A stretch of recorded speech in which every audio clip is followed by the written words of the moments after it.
नमस्कार, बहुत स्वागत है आप सभी का टोटल टीवी में और मैं हूं आपके साथ जया पाल। चलिए शुरुआत करेंगे बुलेटिन की बड़ी खबरों के साथ, जहां कांग्रेस के सभी 70 उम्मीदवार घोषित हो चुके हैं। कांग्रेस ने घोषित किए बाकी 2 उम्मीदवार, 68 उम्मीदवार घोषित कर चुकी थी और इसके बाद 2 उम्मीदवारों की सूची और सामने आ चुकी है। तिमारपुर से लोकेंद्र चौधरी कांग्रेस उम्मीदवार है, तो रोहतास नगर से सुरेशवती चौहान प्रत्याशी हैं। तो कांग्रेस की तरफ से भी 70 प्रत्याशियों का ऐलान कर दिया गया।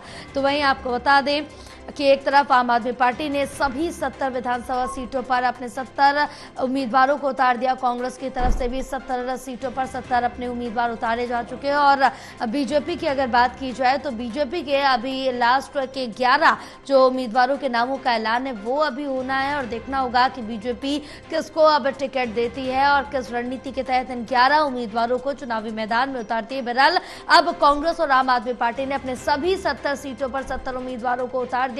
अब यहां पर जोरदार टक्कर देखने को मिल रही है, क्योंकि एक दूसरे की तरफ आरोप प्रत्यारोप का दौर तो देखने को मिल ही रहा है। एक के बाद एक गारंटी भी दोनों पार्टियों की तरफ से लॉन्च की जा रही है। हालांकि अभी तक बीजेपी ने किसी भी गारंटी का या फिर अपने घोषणा पत्र का कोई भी जिक्र नहीं किया कि वो क्या कुछ दिल्ली की जनता को, आम जनता को देती हुई नजर आएगी।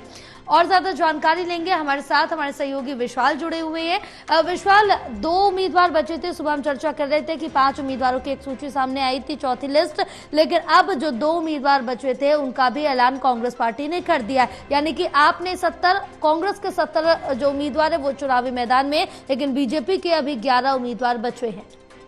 जी जब बिल्कुल कांग्रेस ने अपने जो है अभी सभी उम्मीदवारों का ऐलान अब कर दिया है और आज जो है कांग्रेस ने अपनी चौथी गारंटी का भी इसी के साथ ऐलान किया है। और अब सबकी निगाहें जो है बीजेपी के लिस्ट पर टिकी है, क्योंकि बीजेपी के 11 उम्मीदवारों की जो अंतिम सूची है वो भी आना बाकी है। साथ ही साथ बीजेपी की तरफ से कोई भी मैनिफेस्टो, कोई गारंटी कार्ड भी अभी तक जो है जारी नहीं किया गया है।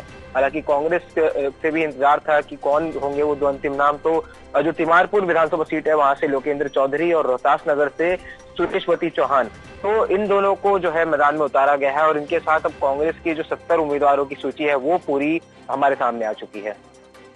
बिल्कुल विशाल, क्योंकि जिस तरह से देखिए कि अब सभी पार्टियों में जोरदार टक्कर देखने को मिल रही है, जहां कांग्रेस के भी सभी उम्मीदवार सामने आ चुके हैं, आपके भी आ चुके हैं और आपकी तरफ से भी अपनी गारंटियां सामने रख दी गई हैं आम जनता के सामने, दिल्ली वासियों के सामने, और कांग्रेस की भी एक एक करके गारंटी जो है वो सामने आ रही है। अब दिल्ली की जनता किसको चुनती है वो देखना काफी दिलचस्प होगा। लेकिन बीजेपी ने अभी अपने 11 उम्मीदवार को होल्ड पे रखा है, साथ ही अभी किसी भी तरह की कोई गारंटी दिल्ली वासियों को नहीं दी है।